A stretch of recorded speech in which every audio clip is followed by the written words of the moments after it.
And welcome back, everyone, to our special edition Battle Over Bridge Safety. Now, as we've been showing you, the New York State Thruway Authority did take the first step by installing call boxes on the troubled Tappan Zee Bridge, but they were not nearly as successful in preventing suicides like the Bridge Authority on the Upper Hudson Valley spans because of where the phones were placed.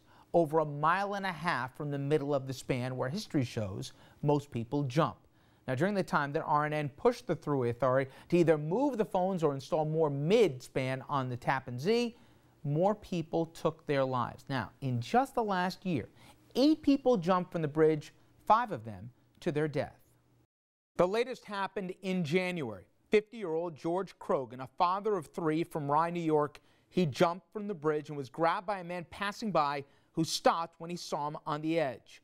The man lost his grip and Krogan fell to his death. Seconds before, the man says Krogan changed his mind and said he didn't want to jump. 2 weeks earlier, Army Reservist Wolf Aristide from Spring Valley, New York, he plunged to his death from the span. According to reports, the 22-year-old was scheduled to be deployed overseas in March.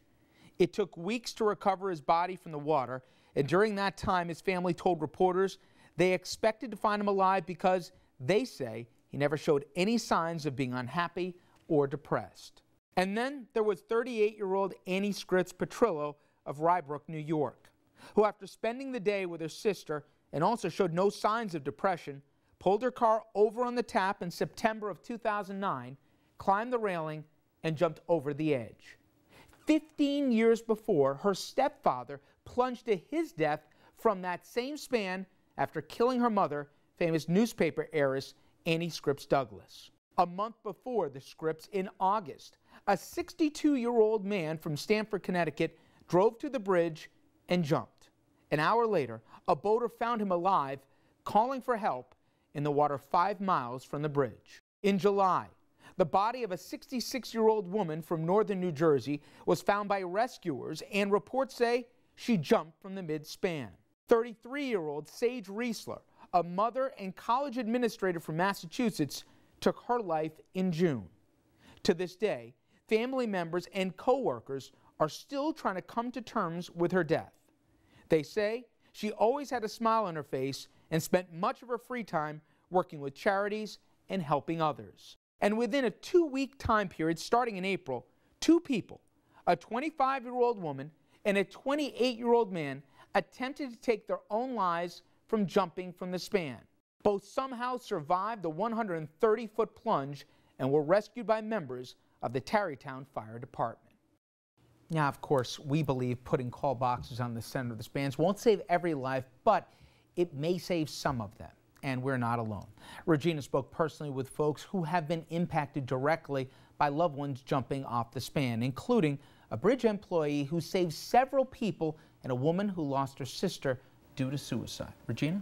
Well, Rich, I sat down with Alex Scripps Morel, whose sister jumped from the Tappan Zee Bridge last September after years of battling depression.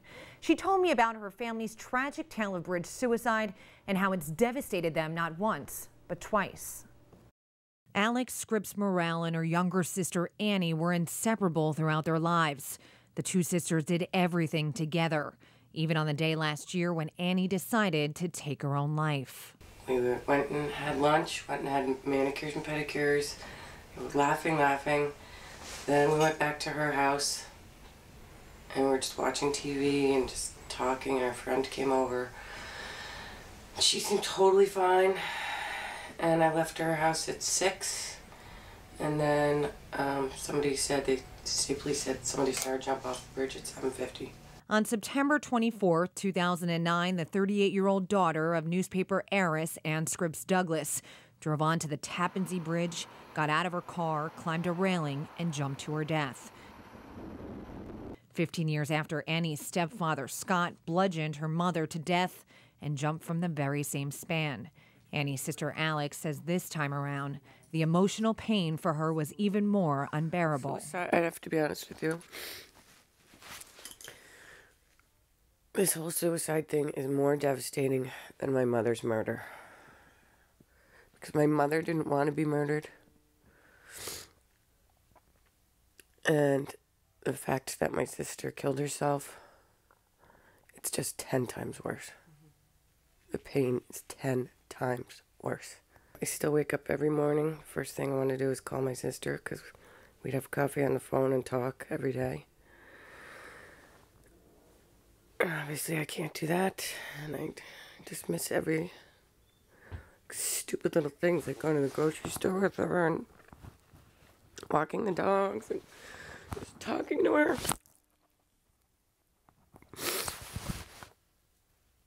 I just can't believe she did that. But not everyone who goes to the Tappan Zee Bridge intending to jump goes through with it. In a few instances, a guardian angel who goes by the name of Ernie Feely has been there to save them. For the past 30 years, Feely has spent a lot of time on the tap, first as a tow truck driver and now as a maintenance supervisor for the Thruway Authority. The 54-year-old New Yorker has literally pulled 3 people back from the brink of death, but he was unable to save one man determined to end his own life. And he was just leaning on his hood. And I said to him, "What's wrong with your car?" He goes, "Tell my brother the keys are on the seat." And I said, "Yeah, but what's wrong with your car?" And then he made a mad dash for the rail. And I grabbed him by his pants above his belt. But after you jump over the rail, when you come down, as my arm hit the rail, it opened like this, and I lost him. But I didn't realize he was thinking of jumping at all. You know? Hard for you. Yeah, that was hard. That made the second one even harder when I came up behind the girl, worried about what if I miss. Feely was able to pull that girl back, but hasn't always been there to stop others from jumping. In the last year alone, 8 people have jumped from the Tappan Zee. 5 of them have died. And when you consider the last decade, more than 30 others have taken the fatal plunge from the span. Feely believes that sometimes all they need is someone or something to make them think twice about ending it all. You just talk to them and try to mellow them out a little bit until, you can get other people to help you, because you definitely don't like to be one-on-one with somebody who's on the other side of the rail unless you absolutely have to. The phones are worth every penny they put into them. One person uses that phone, it's worth it. So it's definitely that human voice. Well, like I said, if you're going, you're going. If you're not going and there's a phone out there with somebody to talk to, or we can get out there fast enough for you to talk to us, or one of my record drivers, or a supervisor, sometimes that's all they need is somebody to talk to. Alex Scripp-Morrell believes if that kind of lifeline had been available on the center of the Tappan Zee Bridge, her sister Anne might still be alive. Do you think if she would have called you at that moment, or called a mental health professional, that somebody could have helped her? Do you think that it would have been another step that could have maybe prevented this? I hope so. I don't know. I don't know what goes through someone's mind who wants to commit suicide, so I just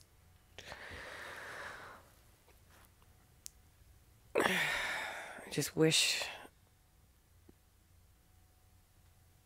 there was more, there was a phone on the bridge. I wish there was a fence on the bridge. I wish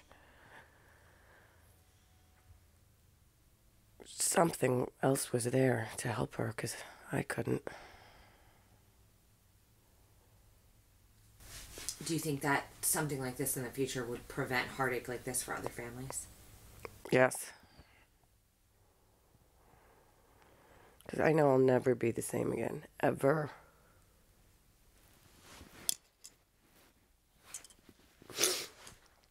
Never. Alex's sister Annie is one of 30,000 people who commit suicide every year. The mental health community says help is out there. Their 24-hour suicide hotline number is included in the numbers you see scrolling at the bottom of our screen. It's 1-800-273-TALK or 8255. Rich.